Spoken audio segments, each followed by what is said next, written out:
Linda came through the arrivals gate at 6 a.m., pulling her suitcase, handbag on her shoulder, mind already running through the week ahead. She wasn't expecting the scream. "Linda!" The name tore through Incheon International Airport like something had broken loose. Heads turned, trolleys stopped. A security guard took one step forward and then looked at the 6 men in black standing at attention near the arrivals barrier. John Estate security, unmistakable to anyone who knew what to look for, and decided immediately against it. Leah Jeon was running, not walking, not the composed, dignified movement of the girl who had crossed a gala floor in a white dress with gold buttons and whispered 5 words to a stranger. Running, full speed, coat flying, hair escaping its braids, school bag bouncing violently on her back, completely indifferent to the entire airport watching her.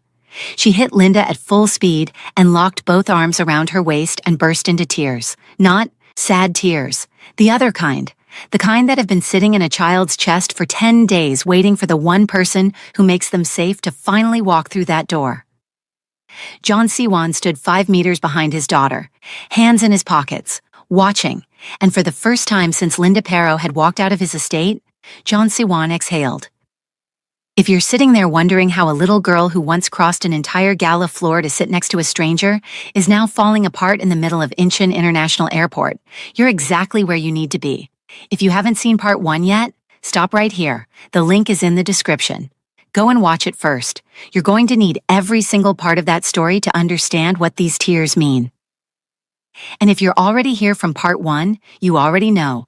Drop a comment and tell us, does Siwon deserve Linda after everything she did for him? Subscribe if you haven't, because what happens next, nobody is ready for. Linda stopped walking the moment she heard her name, the rolling suitcase handle still in her hand, the arrivals hall noise still happening around her, and Leah Jeon running toward her like the distance between them was personal. She barely had time to brace before Leah hit her with full speed. Both arms locked around Linda's waist, face buried, and then, to the considerable surprise of everyone in the immediate vicinity including Linda, Leah Jeon, the most composed 8-year-old on the Korean peninsula, started crying.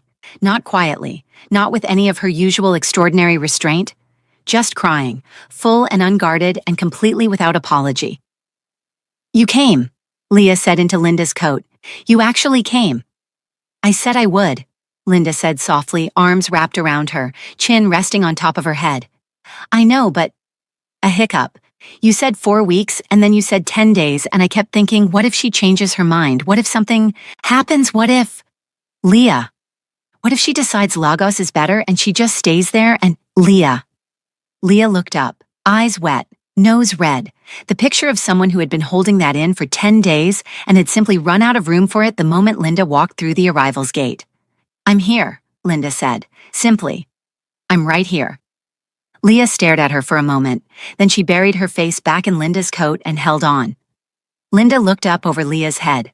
Siwon was standing 5 meters away. He had clearly been standing there since before Leah ran, which meant he had watched his daughter sprint across an international airport arrivals hall and said nothing, done nothing, let her go.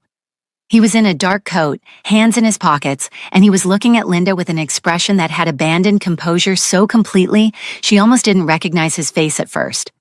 Not surprise exactly, something past surprise, something that had moved through surprise and landed. Somewhere much quieter and much more permanent.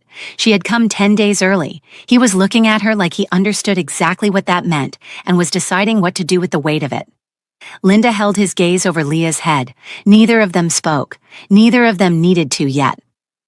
Leah finally surfaced, wiped her face with her sleeve with zero self-consciousness, looked up at Linda with those eyes that were already reassembling their usual composure, piece by piece, now that the crisis of uncertainty was over.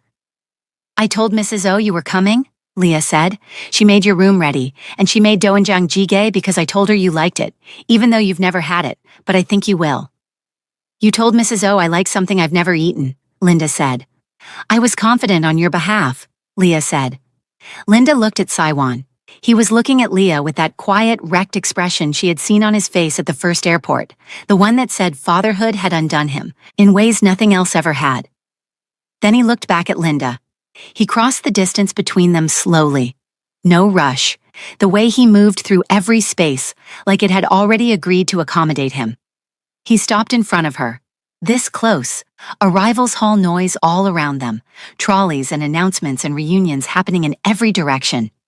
He looked at her for a moment. 10 days, he said quietly. The flight had availability, Linda said. Something moved through his face. Small, warm, gone almost before it arrived. Of course it did, he said. He reached out and took her suitcase from her hand. Not asking, just taking it, like it was already decided that she wasn't carrying it. He turned toward the exit and said simply, "Come." Leah immediately took Linda's hand. Linda looked at the back of this man carrying her suitcase through Seoul Incheon Airport at 6 a.m., like it was the most natural thing he had ever done, and felt something settle in her chest that she didn't have an immediate word for. She let Leah pull her forward.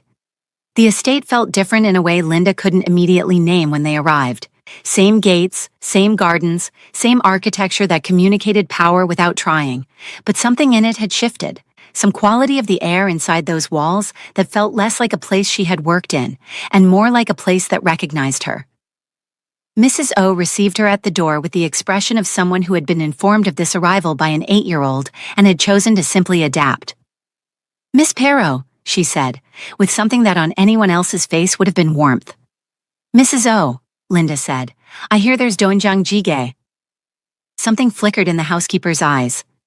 "Miss Leah was very specific about your preferences," she said carefully. "I've never had it," Linda said. Mrs. O looked at Leah. Leah looked at the ceiling.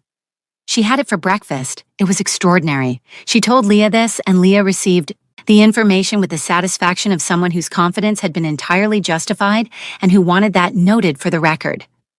Siwon watched this exchange from across the breakfast table with his coffee and said nothing. But twice Linda looked up and found him watching them with that expression she had learned to read, the one that lived underneath everything else. Quiet, private, the expression of a man watching something he had stopped believing was possible and finding it sitting at his breakfast table on a Wednesday morning. The first day was easy, warm.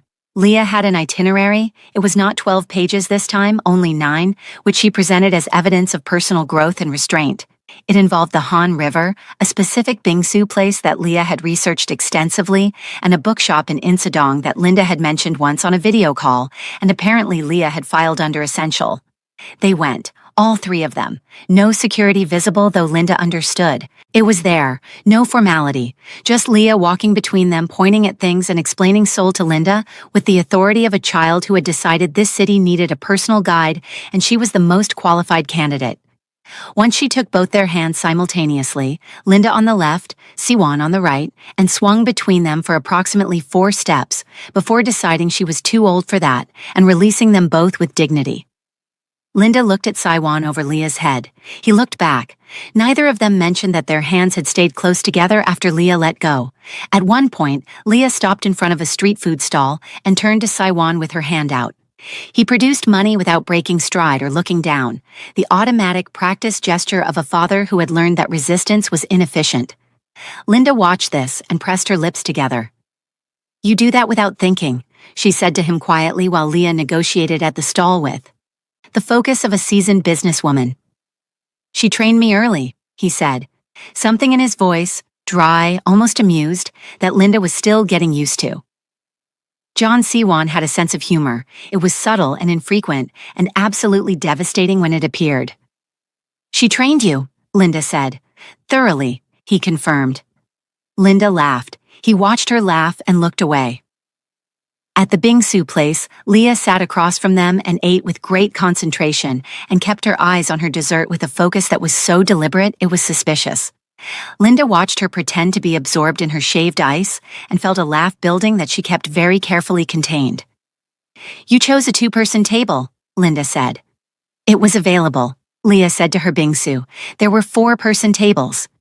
"This one had a better view," Leah said. "Of what?" Linda asked. Leah looked up briefly, gestured vaguely at the window, looked back down. Linda glanced at Siwon beside her, understood with sudden clarity that this entire itinerary had been engineered. The Han River, the bookshop, the bingsu place with its small tables that required people to sit very close together. Siwan said nothing, but his shoulder was against Linda's in the small space, and he made no movement to create distance, and Linda decided she was not going to address this out loud, because some things were better left exactly where they were. She looked at Leah again. Leah looked at her bingsu. "You're not subtle," Linda told her. "I don't know what you mean," Leah said to her bingsu. Siwan said nothing, but the corner of his mouth moved. Linda caught it. He didn't try to hide it. She was still thinking about that almost smile that evening when he found her in the sitting room and sat beside her and said quietly, without preamble, without making it larger than it needed to be, "I have a medical appointment Thursday morning." Linda looked at him. "You don't need to come," he said. She looked at him for a moment longer. "Okay," she said. She came anyway. The clinic was private, the kind of private that didn't have a sign outside and required a specific contact to even know it existed. The doctor, a small, precise Korean man who spoke with the careful economy of someone who understood that his patients were not accustomed to being given bad news, reviewed the results with Siwan while Linda sat in the chair beside him and said nothing. The compound had been oleandrin, extracted from Nerium oleander, tasteless, odorless, accumulating slowly in the cardiac tissue over weeks and months, mimicking the symptoms of a degenerative heart condition, with enough plausibility that any doctor without specific cause to look would have looked in entirely the wrong direction. At 4 months of exposure, the damage was present but not irreversible. The doctor used the word fortunate twice. Both times Siwan said nothing and Linda looked at the wall. Fortunate. She thought about an 8-year-old. At a gala watching a woman refill a cup. She thought about a loose tile behind the East Garden bench. She thought about 3 weeks of careful, patient documentation. Fortunate didn't cover it. "The cardiac tissue will recover fully with the treatment protocol," the doctor said. 6 months, no significant lasting damage provided the protocol is followed? "It will be followed," Siwan said. They drove back to the estate in silence. Not uncomfortable silence, the kind that has too much in it to begin anywhere. At some point, Linda said quietly, "You knew it was serious." "Yes," he said. "When did you know?" "When I read the lab results," he said. "I understood what the compound was. I looked it up that night." "And you didn't say anything?" "There was nothing to say," he said. "It was already handled." Linda looked at his profile, at this man who had sat with a medical reality that would have dismantled most people and had filed it underhandled and moved forward. "Siwan," she said. "I'm fine, Linda," he said, quietly, meaning it. "I'm going to be fine." She looked at him for another moment, then she looked back at the road. "You're going to follow the protocol," she said. "I said I would." "I'm going to make sure of it," she said. A pause. Something moved through his face. "I know," he said, and the way he said it, like the idea of someone making sure of him was something he was still getting used to and finding unexpectedly everything, said more than anything else he could have added. She made sure of it. Every day, without fuss, without making it heavy. She simply paid attention in the way she paid attention to everything, completely, quietly, without announcing it. He noticed. He always noticed. The goodbyes started on day 8. Not the actual goodbye. Her flight was the following morning, but the evening before had its own particular texture that Linda was beginning to recognize. The way dinner got quieter, the way Leah ate everything on her plate with great concentration, the way the hours after dinner had a weight to them that the hours before didn't. Leah found reasons to be in whatever room Linda was in, not obviously, not clingingly, just present, appearing in doorways, sitting nearby with a book she wasn't reading, asking questions that weren't really questions. Linda was folding clothes into her suitcase when Leah appeared in the doorway of the room. She looked at the open suitcase, said nothing, came in and sat on the edge of the chair in the corner, picked up a book from the side table, opened it, did not read it. Linda continued folding. "You can talk to me," she said quietly. "I'm reading," Leah said. "You're holding it upside down," Linda said. A pause. Leah turned the book the right way, said nothing. Linda set down what she was folding, sat on the edge of the bed facing her. "Leah." Leah looked up. Those eyes, still ancient, still perceptive, but right now just tired. The tiredness of a child who had been doing something hard for a long time and hadn't told anyone how hard it actually was. "How many times have you done this?" Linda asked gently. "Sit somewhere the night before I leave and pretend to read?" Leah considered lying, decided against it. Every time, she said quietly. Every time, Linda repeated. It's the only thing that helps, Leah said, simply. Being near you, even if you're leaving tomorrow, being near you now helps. Linda sat with that for a moment, with the weight of what it cost this child to say that out loud. Leah, who kept her feelings behind glass. Leah, who had carried her father's life in her small chest for months before handing it to a stranger. Come here, Linda said. Leah put the book down and came and sat beside her on the bed. Linda put her arm around her. Leah leaned in, that honest, unself-conscious lean that she only did when she had run out of the energy required to be composed. They sat like that for a while. Then she said, very quietly and very fast, like if she didn't say it quickly, she wouldn't say it at all. Please don't leave my dad. Linda looked down at her. Because I've been worrying, Leah said. Her voice cracked slightly on the last word. She looked furious about it. For a long time, and it's very tiring. Her chin wobbled. She pointed at her own chin. This is not happening, she informed it. It wobbled again. Leah's bottom lip was doing something she was clearly furious about. Her small hand curled into a fist in her lap. I'm not crying, she said immediately. I know, Linda said. I'm not, Leah said again, more firmly, directed mostly at her own face. Then she made a sound, small, involuntary, the sound of someone who has been holding something in a very small space for a very long time and has finally run out of room. She was crying, not the airport crying, not the happy, unguarded kind. This was quieter, private, the kind that has no performance in it because there is nobody left to perform for.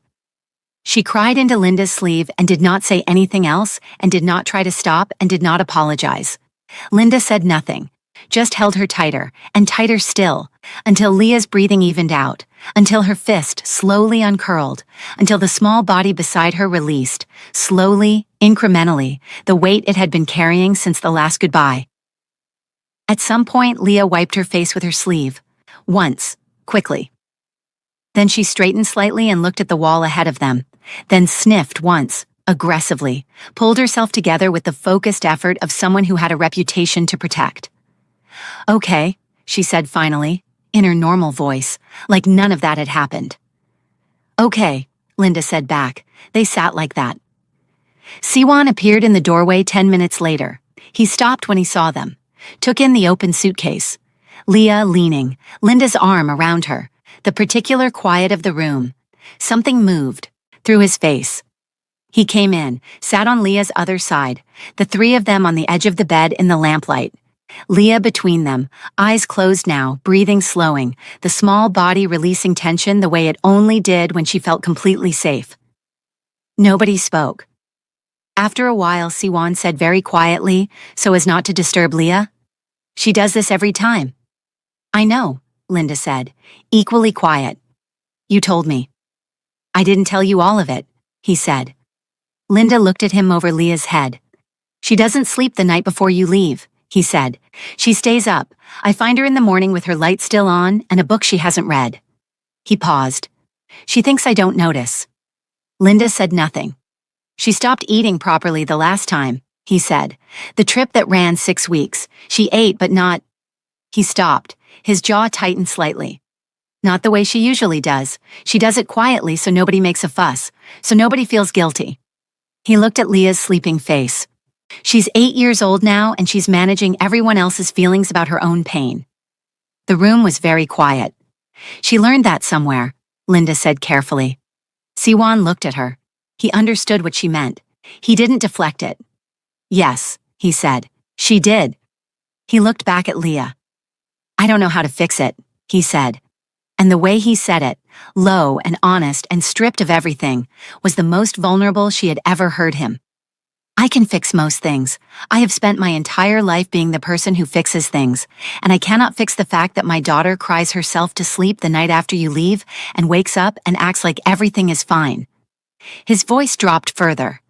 "I cannot fix it because I am not the one who can fix it.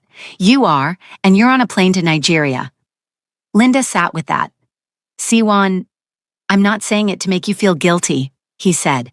"I'm saying it because you should know. All of it, not just the parts that are easy to say.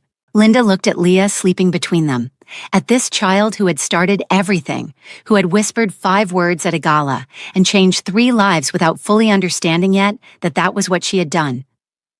"I'll be back in 3 weeks," Linda said. Siwan looked at her. "You said that last time." "I came back in 3 weeks last time." "Yes," he said. "And she was fine for 2 of them, and then the counting started again?" He exhaled slowly. "I'm not asking you to stop coming and going, Linda. I'm asking you to—" He stopped. His hands were loose in his lap, but she could see the effort in them, the deliberateness of keeping them still. "I'm asking you to tell me that this ends somewhere, that there is a version of this where she stops counting days." He looked at her directly. "Where I stop counting days." The lamplight was very quiet around them. "Where does it end for you?" she said softly. He held her gaze. "Here," he said, simply. "It ends here, with you here. That's the only ending I want." "Give me time," she said. "I've been giving you time," he said. Not unkindly, just honestly. "I will keep giving you time. I just needed you to know that I'm not—" He paused. "I'm not waiting without wanting. I want you to know that. Every day that you're not here, I know exactly how many days it's been. I know exactly how many days until you come back. I know the flight times. I know the time difference. I know all of it, because I have made it my business to know all of it." A pause. "That's where I am. I need you to know where I am." Leah stirred slightly between them, resettled. Her hand found Linda's in her sleep and held it. Linda looked down at their hands, at this child holding on even unconsciously, even in sleep, even when she didn't know she was doing it. "I know where you are," Linda said quietly. Siwan looked at their joined hands too, then at Linda. "Then come back sooner than 3 weeks, he said. Linda looked at him. 2.5, she said. Something shifted in his face, small, warm. 2.5, he accepted. If you're still watching, you already know this story has you. Drop a comment right now and tell us, whose heart broke more in that bedroom? Leah's or Siwan's? Because Leah just told a grown woman not to leave her father, and Siwan just told that same woman he counts every single day she is not there. Subscribe if you haven't, and let's get back to Lagos. She came back in 2.5 weeks, then 5 weeks after that, then 3 again, then a stretch of 6 that nearly broke everyone including Cynthia, who had been managing Lagos operations alone and had opinions about it that she expressed at considerable volume and length. 7 months of this, Seoul to Lagos, Lagos to Seoul, the pattern establishing itself with the inevitability of something that had decided it was permanent before anyone had officially agreed to it. The estate started keeping things for her. A drawer in the guest room, a coffee preference that Mrs. O implemented without being asked, a spot at the breakfast table that nobody sat in when she wasn't there. The goodbyes were getting harder. Leah stopped pretending she was fine with them somewhere around month 4. She would sit at dinner the evening before with her chin up and her composure intact and eat everything on her plate and say normal things in a normal voice, and then at some point in the evening, she would simply find Linda and stay near her. Not clinging, not crying, just near. Siwan watched this every time, said less every time. It was month 5 when Cynthia called from Seoul, not Lagos, Seoul. "I'm in Korea," she announced. Linda looked at her phone. "I know you're in Korea. You said you were going for the sourcing meeting." "I'm staying an extra week," Cynthia said. "The fabric supplier wants to do a full range review and I decided to let them." "Cynthia, I also decided," Cynthia continued, "that you need some time alone in Lagos without me hovering. You've been going back and forth for 5 months and you need to just be in your city for a moment, without me calling every hour." "You call every 2 hours," Linda said. "I'm growing," Cynthia said. "Goodbye, Linda." She hung up. Linda looked at her phone for a moment, then at her apartment, at the fabric samples on the dining table and the gold pieces laid out for assessment and the window she always kept slightly open because she had grown up needing to hear the city to sleep. She was alone, properly alone, for the first time in months. It lasted exactly 48 hours. She was in the kitchen on a Wednesday morning making tea when her phone rang. Unknown Lagos number. She frowned, picked up. "Miss Perro." A professional male voice. "I'm calling from Sheraton Lagos Hotel. We have a guest who has asked us to contact you. A Mr. Gion." Linda put her mug down very slowly. "He checked in last night," the concierge continued pleasantly.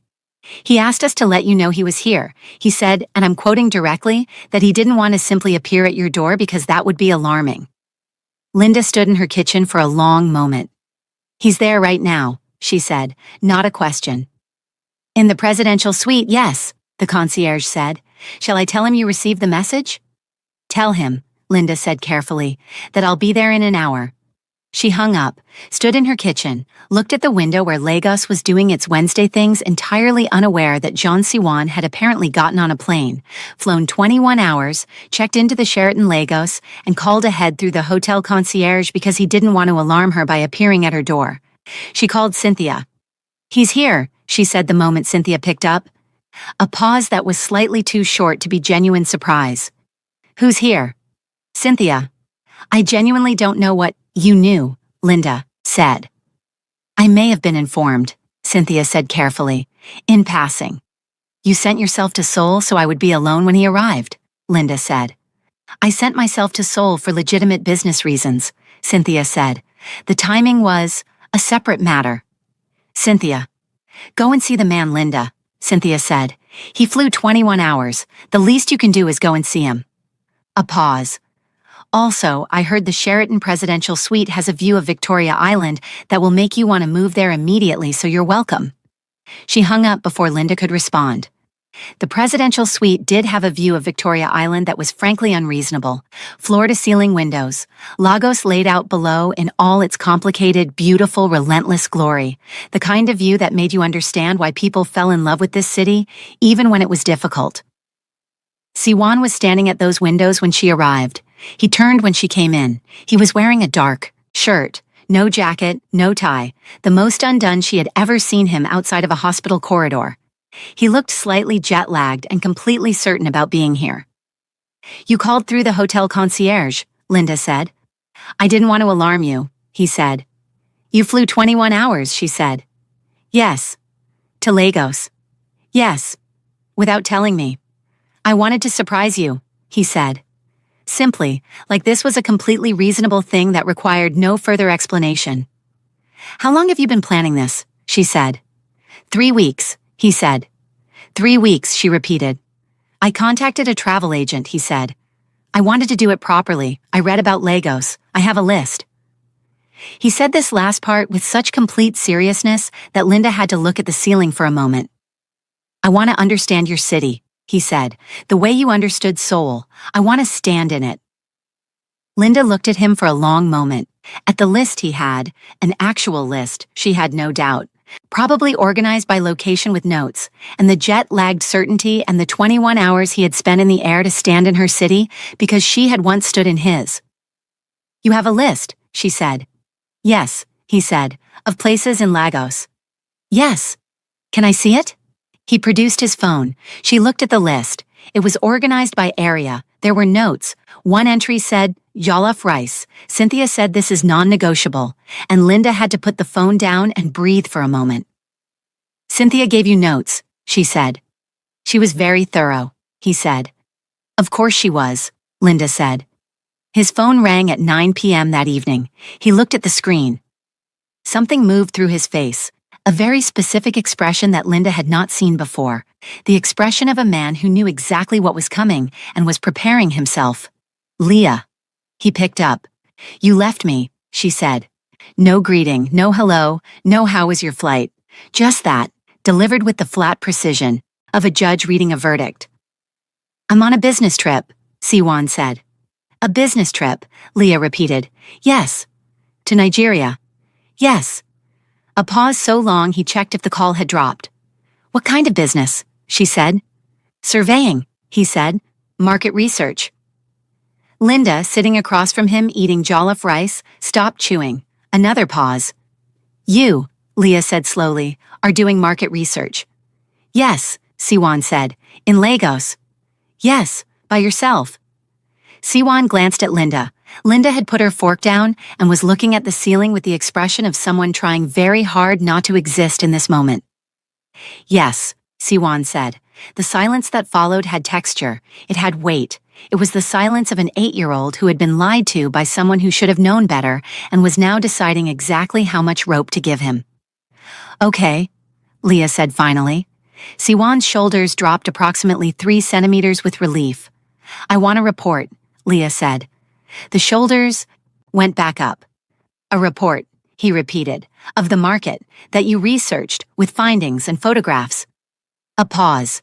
Detailed photographs of the market research. Leah, I also want jollof rice, she said, from Lagos. Not the kind Mrs. O makes, real Lagos party jollof.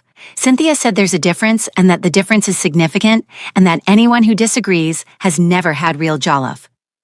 I'll bring jollof rice, he said. Thank you, Leah said pleasantly. Good night, tell Linda I said hello. The line went dead. Siwan sat holding his phone. Linda picked her fork back up, very carefully, not looking at him. She knew, she said. From the beginning, he said, she let you have the lie. She let me have the lie, he confirmed. He set the phone down, stared at it. She wants a report. With findings, Linda said, and photographs. Detailed photographs, Linda said, of the market research. Siwan said nothing. You're going to have to write a fake market research report, Linda said, for your 8-year-old daughter. I'm going to have to write something that resembles one, he said, detailed enough that she accepts it without technically being able to call it a lie. She's 8, Linda said. She's Leah, he said. Like that explained everything, because it did. Linda looked at him, the most feared man in Seoul, sitting in a Lagos presidential suite at 9 p.m., calculating the minimum acceptable content of a fake market research document that would satisfy an 8-year-old's demand for accountability. She put her fork down and laughed until the jollof rice went cold. He stayed for 4 days. Linda showed him Lagos the way Lagos deserved to be shown, not as a tourist, but as a city that had to be felt. She took him to the market in Balogun, where the noise and color and commerce happened at a volume that left no room for anything except presence. She watched him move through it, composed as always, taking everything in with that complete attention, occasionally stopping to look at something specific with the focused interest of a man who was filing things properly. At one point, a trader grabbed his arm enthusiastically trying to sell him fabric. Siwan looked at the hand on his arm. The trader, who had been doing this for 30 years and had excellent instincts, released the arm immediately and redirected his enthusiasm toward the fabric itself, which he presented with renewed energy. Siwan bought 3 meters of it. Linda didn't ask why. She suspected it was for Leah. It was for Leah. She took him to a buka, a local Nigerian restaurant, plastic chairs, no pretension, the kind of food that required no ambiance because it was the ambiance. She watched Jeon Siwan sit in a plastic chair in a Lagos buka in his dark shirt and eat jollof rice and bowl with the focused appreciation of someone who understood immediately what Cynthia had meant about the difference being significant. He ate everything, ordered more, said very little, the highest possible compliment. Well, Linda said. Cynthia was right, he said. The difference is significant. Linda laughed. He watched her laugh with that expression that never quite became a smile in public but was always close. On the 3rd evening, they sat on her apartment balcony with the sounds of Lagos rising around them. The horns, the music from somewhere down the street, the particular energy of a city that had never once in its history agreed to be quiet. The sky was doing something extraordinary with the sunset.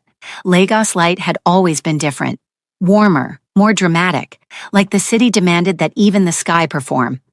Siwan sat beside her and looked at it. I understand now, he said. What do you understand? She said. Why you kept coming back, he said. Every time. He looked at the city below. This city is in you, the same way Seoul is in me. You can't just leave it. It goes. With you. Linda looked at him. I'm not asking you to leave it, he said. He turned and looked at her directly. I want you to know that. I'm asking you to expand, not abandon. He held her gaze. Lagos and Seoul, both. We can make both work. Linda sat with that for a moment, with the particular sound of her city around her and this man beside her who had flown 21 hours with a list and a concierge call and 3 meters of fabric for his daughter, and was now sitting on her balcony telling her she didn't have to choose. She didn't say anything for a long time. The jollof rice, she said finally. He looked at her. Did you like it? She asked. A pause, something in his face. Understanding that she wasn't talking about the rice. Yes, he said quietly. Very much. They sat like that for a moment, the city below them, the sky doing its extraordinary things. Then he turned and looked at her with that expression she had learned to read, the one that lived, underneath everything else. Except this time it was not underneath anything. It was just there, on the surface, unguarded and unhidden and entirely his. I love you, Linda, he said, quietly, simply, like he was putting something down that he had been carrying for a long time and had finally found the right place for it. Linda looked at him. He reached out and his hand found her face, and he kissed her. Quietly, completely, like he had been waiting 7 months for exactly this moment and was not going to rush a single second of it, and it was different this time. Not new, but different, because there were words underneath it now that had never been there before, and both of them felt exactly what that difference was. When he pulled back, she looked at him. I love you too, she said. Something moved through his face, private and complete. He looked back at the city. She looked back at the city. They sat until the sky finished doing what it was doing, Lagos below them, Seoul somewhere above them, neither of them going anywhere. The next morning he left for the airport. Linda stood at her door watching his car pull away. She stood there for a moment after it had gone. Then she called Cynthia. Is this how love is found? She said when Cynthia picked up. Not dramatically, not with tears, just quietly, with the genuine wonder of a woman who had built everything herself and was only now understanding that some things couldn't be built. They just arrived, quietly, completely, in plastic chairs and concierge calls, and a man who flew 21 hours because he wanted to stand in her city. Cynthia was quiet for a moment, which from Cynthia was extraordinary. Yes, she said, simply. That's exactly how it's found. I didn't expect it, Linda said. Nobody ever does, Cynthia said. That's the whole point. Linda looked at her empty street, at Lagos going about its morning, at the space where the car had been. Okay, she said. Okay, Cynthia said back. They stayed on the phone saying nothing for another minute. Then Linda went back inside and made tea and sat at her kitchen table and looked at the window. She booked a flight to Seoul that afternoon, 3 weeks early. She called Cynthia from the airport. I'm coming, Cynthia said before Linda could speak. Coming where? To Korea, Cynthia said. I've been waiting for an invitation that was never going to come, so I'm inviting myself. I need to look this man in the eye. I need to sit across from him at a table. I have questions. Cynthia. I found the staffing agency, Linda, Cynthia said. I did that. I am the reason any of this happened. I deserve a dinner. She arrived 2 weeks later in a yellow dress and sunglasses and stood in the estate driveway and looked at the main house and said okay to nobody in particular. She met Siwon at dinner that evening. She shook his hand, looked at him, looked at Linda, looked back at him. You're very tall, she said. Cynthia, Linda said. I'm just observing, Cynthia said. She sat down, picked up her chopsticks with the confidence of someone who had never used chopsticks before and was not going to acknowledge this. So, she said to Siwon, you're the reason my best friend went undercover as a maid. Cynthia. I'm not blaming you, Cynthia said.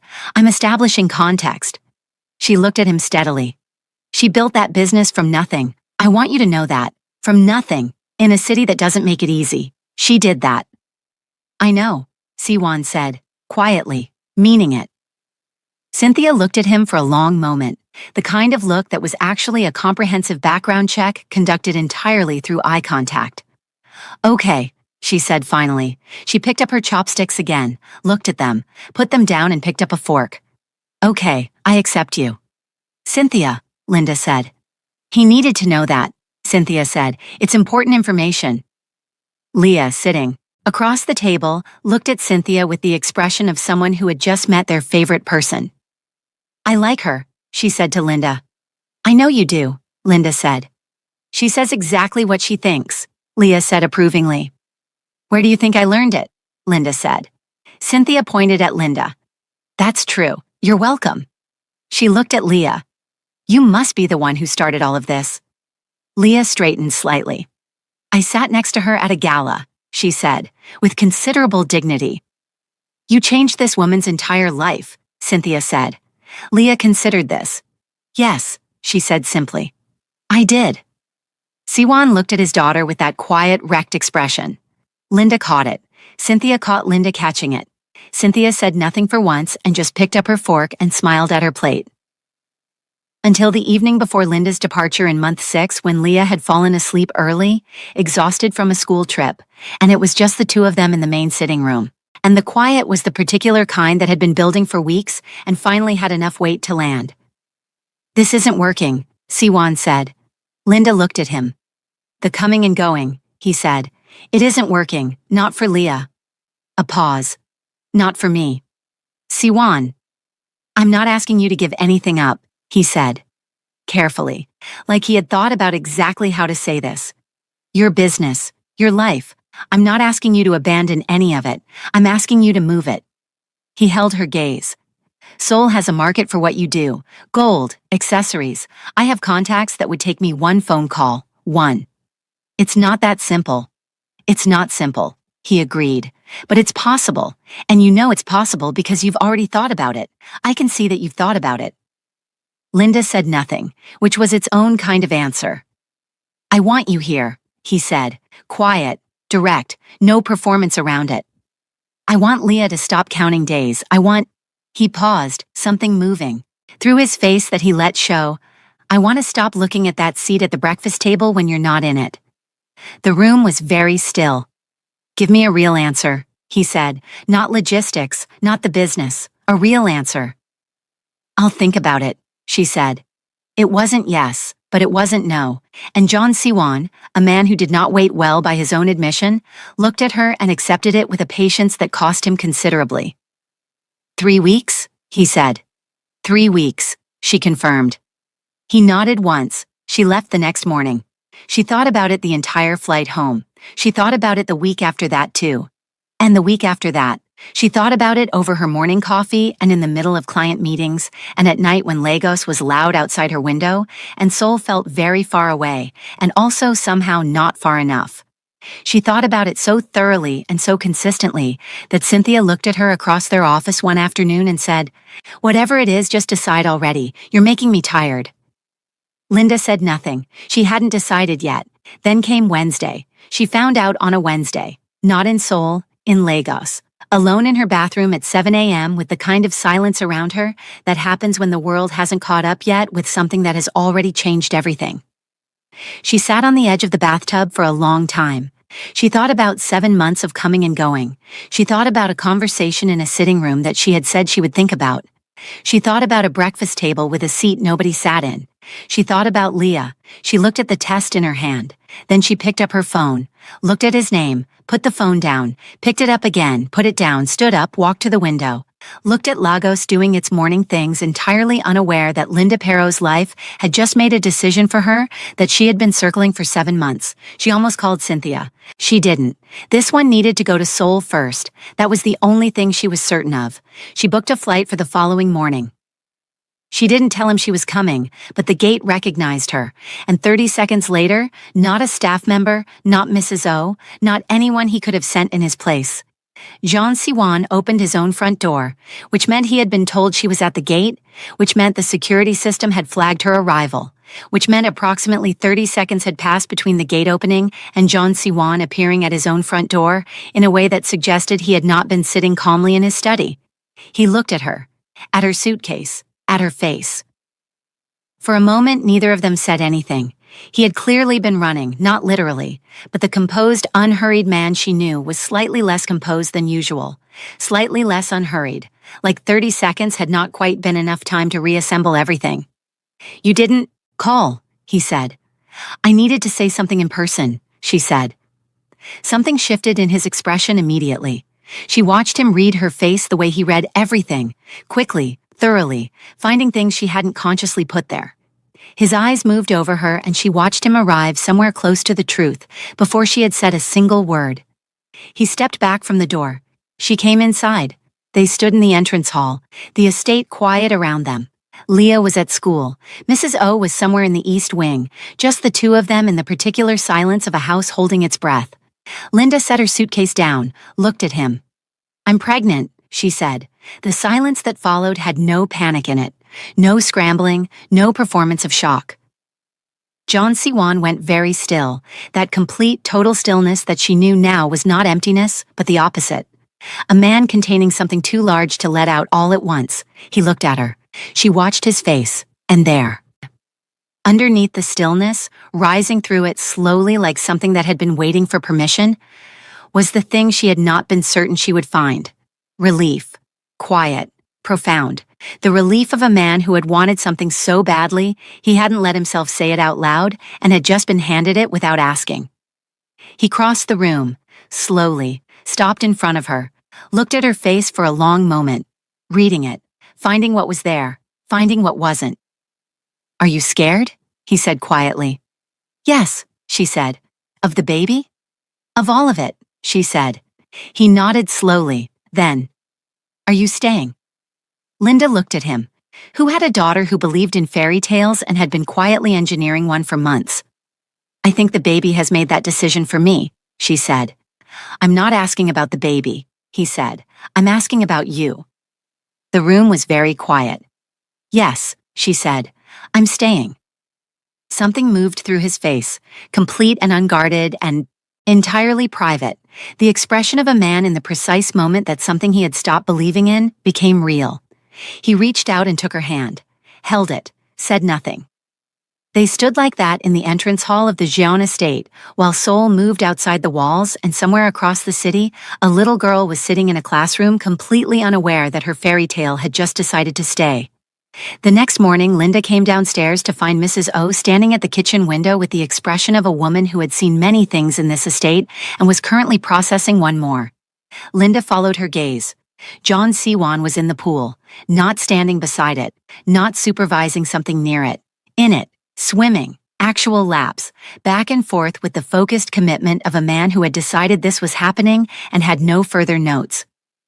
Linda stood beside Mrs. O and looked at this for a moment. "Has he done this before?" she asked.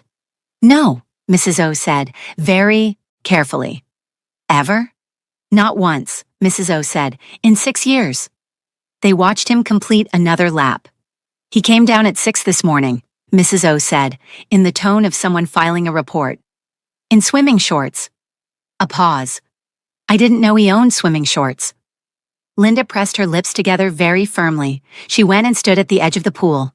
Siwan completed his lap and surfaced and looked up at her.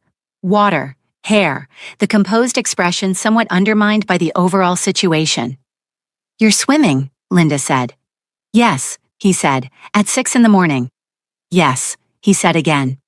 Like this was a completely normal development that required no further explanation. "Why?" Linda said.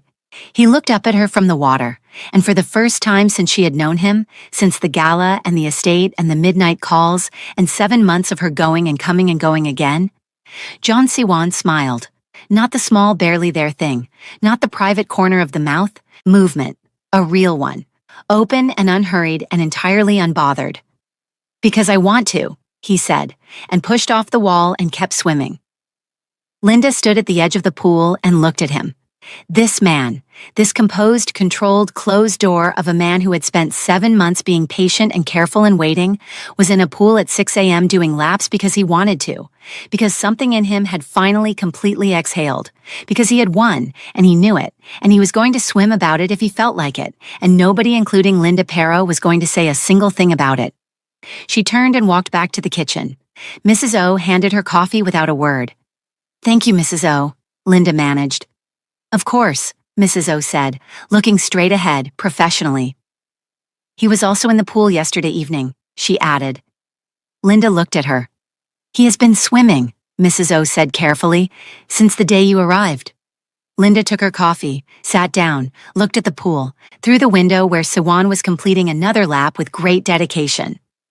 His assistant came to him that same morning with a schedule that was, by any reasonable measure, non-negotiable. 3 meetings with associates who had been waiting, 2 calls with overseas contacts, 1 sit-down that had been rescheduled twice already and could not be rescheduled a 3rd time without significant consequences.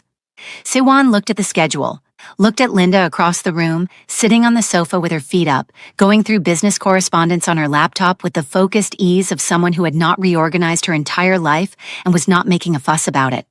He looked back at the schedule. "Cancel everything," he said. His assistant blinked. Sir, all of it. The Thursday meeting has been rescheduled twice. Then it can be rescheduled a third time, Siwon said. Cancel everything for the next 2 weeks. His assistant stood very still, processing. Should I give a reason? Yes, Siwon said. Tell them I have something more important. The assistant left. Siwon crossed the room and sat beside Linda on the sofa. She looked up from her laptop. Did you just cancel your meetings? She asked. Yes, he said. All of them. Yes. Siwon, those meetings will happen later, he said, opening his own phone, completely relaxed. Or they won't. Either outcome is acceptable. Linda stared at him. You run an organization. You can't just... I just did, he said, looking at his phone. You're pregnant. You're staying. My meetings can wait. He looked up at her briefly. I told you I don't wait well. I have been waiting for 7 months. I am done waiting for things. He looked back at his phone. The meetings will wait instead. Linda looked at the side of his face. You're going to throw that in my face, aren't you? She said. The 7 months. Regularly, he said, and with no apology. Siwon. 7 months, Linda said pleasantly. I was in a pool at 6 this morning. I canceled 2 weeks of meetings. I feel I have earned both. Linda opened her mouth, closed it, looked back at her laptop. You're impossible, she said. You're staying, he said. Simply, like that answered everything, because for him it did. Leah found out that evening. Linda had wanted to tell her gently, had planned a careful, age-appropriate conversation, had thought about the right words and the right moment. What actually happened was that Leah came home from school, dropped her bag at the door, walked into the sitting room, looked at Linda sitting there with Siwon, looked at their faces, looked at their hands not quite touching on the sofa between them, looked at Linda's face specifically with those ancient perceptive eyes, and said, something happened. Leah. Siwon started. Something good, Leah said, not a question. Something good happened. Come here, Linda said. Leah came, sat beside her, looked at her with complete attention. You're going to have a sibling, Linda said. The silence lasted exactly 2 seconds. Then Leah Jian burst into tears for the 3rd time in her life. Happy ones, completely helpless and happy. She grabbed Linda's arm with both hands and pressed her face into her sleeve and cried with the full abandon of a child who had been waiting for something she didn't have a name for and had just been told its name. Siwon watched his daughter.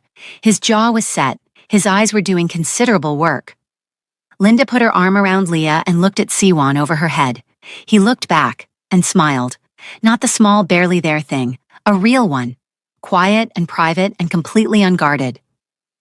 Linda decided immediately that she would spend a considerable amount of time making it happen again. She did not have to wait long. It happened on a Thursday, over soup, specifically over salt. Linda had mentioned at lunch, casually just as an observation, that the soup was slightly saltier than she usually liked it.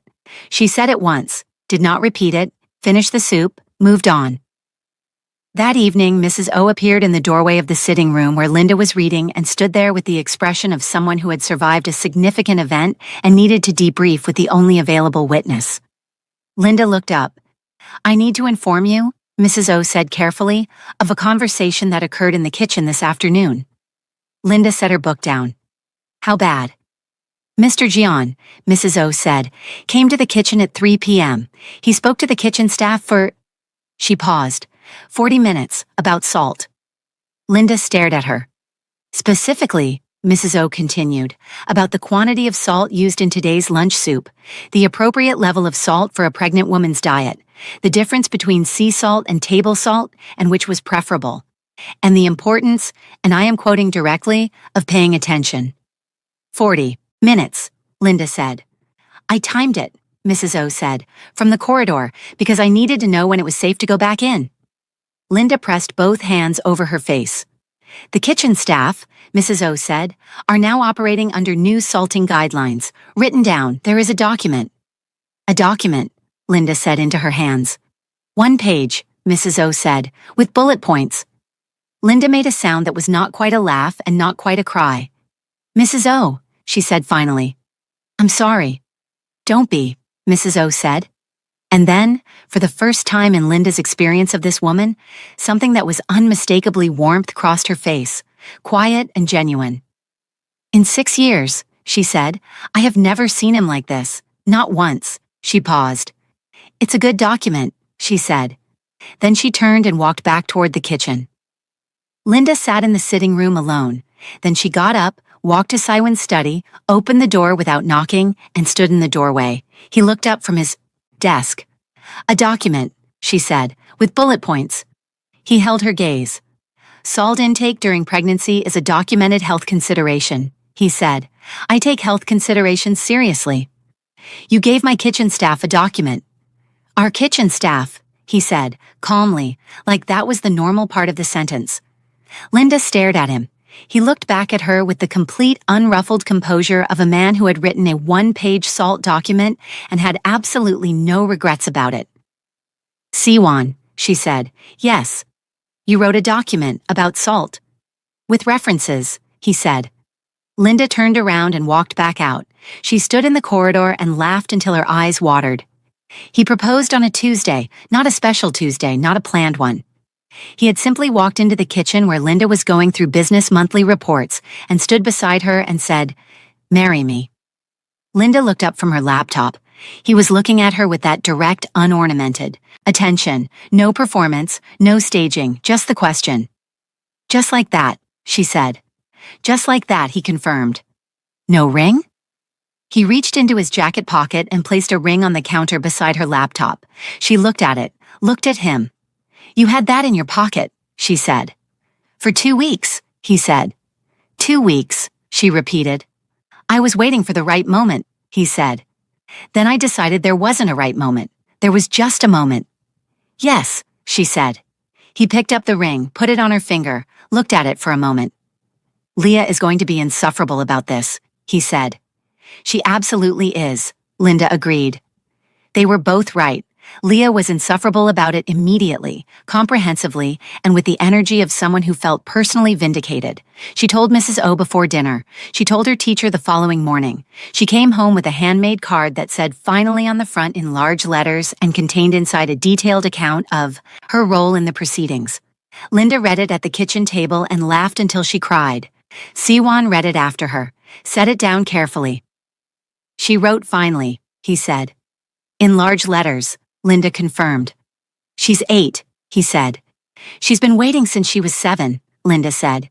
He looked at the card for another moment, then he picked it up and put it in his jacket pocket. Linda watched him do it, said nothing. Some things didn't need words. They were married on a Saturday in early spring when Seoul was doing its best work.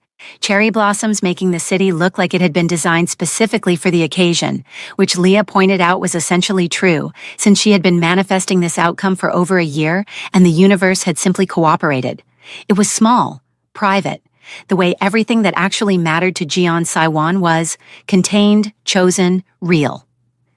Leah stood beside Linda for the entire ceremony in a dress she had selected herself after. Rejecting 14 others. She held Linda's flowers when required.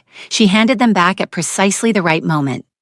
When it was done, Leah looked at both of them and then looked at her shoes and smiled the smile she saved for things that were too big for her face to contain all at once. Cynthia cried, loudly without embarrassment. She was the only one who did, and she felt this was entirely appropriate. Afterwards, in the quiet of the reception, glasses of champagne and cherry blossoms, and the particular warmth of a small room full of people who had chosen to be there, Linda found Cynthia by the window dabbing her eyes with the focused dignity of someone who had cried considerably and was not going to discuss it. "You cried more than me," Linda said. "I was moved," Cynthia said, with great composure. "Cynthia, you were the one who told me not to go. You called me a crazy person. You said I was going to die in a Seoul Mafia estate. I was concerned for your safety. You cried through the entire ceremony," Linda said. "I didn't cry once. I was the one who went on the mission and you were the one against it, and somehow you cried more than me at my own wedding." Cynthia straightened, smoothed her dress. "I cry when I am proud," she said with enormous dignity. "It is a completely different kind of crying." "You were loudly proud," Linda said. "The occasion warranted it," Cynthia said. Linda looked at her best friend. At this woman who had found the staffing agency under extreme protest and with a running commentary of grievances that had lasted 45 minutes and had somehow ended up crying at the wedding she had tried to prevent the circumstances of. She put her arm around her. Cynthia leaned in immediately. "I'm really happy for you," Cynthia said quietly, the comedy gone, just that, plain and genuine. "I know," Linda said. "He's a good man," Cynthia said. "Tall, but good." "He is," Linda said. They stood by the window in the cherry blossom light and said nothing else for a while. Their son was born on a Thursday, G1. Leah's suggestion, offered one evening at dinner with the casualness of someone who had been thinking about it considerably longer than she let on. He arrived with the particular chaos that births arrive in, and Siwan, who had faced things that would make most men disappear, stood in that hospital room and was undone by something that weighed less than 4 kilograms. He held his son for the first time with the careful, absolute focus of a man handling something precious. Linda watched his face from the bed. Leah stood beside him on her toes trying to see. He crouched down without being asked so she could look properly. She looked at her brother for a long time. Then she looked at Linda, then at Siwan. "Our family is bigger now," she said. "Yes," Siwan said, quietly. "I made this happen," Leah said. "Leah," Linda started. "I sat next to her at the gala," Leah said, simply, factually. "None of this happens if I don't sit next to her at the gala." Siwan looked at his daughter, at his son in his arms, at his wife in the bed. "You're right," he said. "You did." Leah nodded, satisfied. She reached out one careful finger and touched Jiwan's hand. His fingers closed around hers with the instinctive grip of someone who had just arrived and was already holding on. Leah went very still. Then very quietly she said, "Hi, I'm your sister. I've been waiting for you." Linda pressed her hand over her mouth. Siwan looked at the ceiling for a moment. Time moves the way it does when life is finally going in the right direction, quickly, warmly, and without the weight it used to carry. Their life settled into itself. The business grew. Linda's gold and accessories found their sole footing. Mrs. O developed a relationship with Linda that was never warm exactly, but was deeply respectful, which from Mrs. O was essentially the same thing. Leah turned 9, then 9, 10. She remained the most composed, perceptive, strategically gifted child in any room she entered. She also remained completely unable to maintain her composure around Jiwan, who she loved with a ferocity entirely disproportionate to his size. She read to him, she explained things to him. She sat beside his crib in the evenings sometimes just to be near him, the way she had once sat beside Linda on a sofa the night before a departure, because proximity was its own kind of language, and Leah had always spoken it fluently. Cynthia flew in twice a year and walked through the showroom with the expression of someone who was proud and would be telling this story for the rest of her life. One evening, Jiwan asleep, Leah reading in her room, Siwan somewhere in his study, Linda sat in the kitchen with Cynthia over 2 cups of tea and the comfortable quiet of a friendship that had survived undercover maid missions and 21-hour flights and weddings cried through loudly. Linda looked at her tea for a long moment. "I asked you something once," she said, standing at my door in Lagos watching his car leave. Cynthia looked at her. "I remember." "I want to ask it again," Linda said, "but it's different this time." She looked up. "Is this how love is found?" Not dramatically, not with any of the weight the question could have carried a year ago. Just quietly, with wonder, the genuine wonder of a woman who had built everything herself, the business, the reputation, the independence, all of it, and had discovered that the one thing she hadn't built had simply arrived. In a gala, in a whisper, in a little girl who had crossed an entire room and decided she was safe. Cynthia looked at her over her tea. "Yes," she said, simply. "That's exactly how it's found, when you're not looking, when you're minding your business in a corner with a drink." Linda smiled. "I wasn't even supposed to be at that gala," she said. "I know," Cynthia said. "I found the invitation." "You changed my life," Linda said. Cynthia pointed at her. "I want that in writing."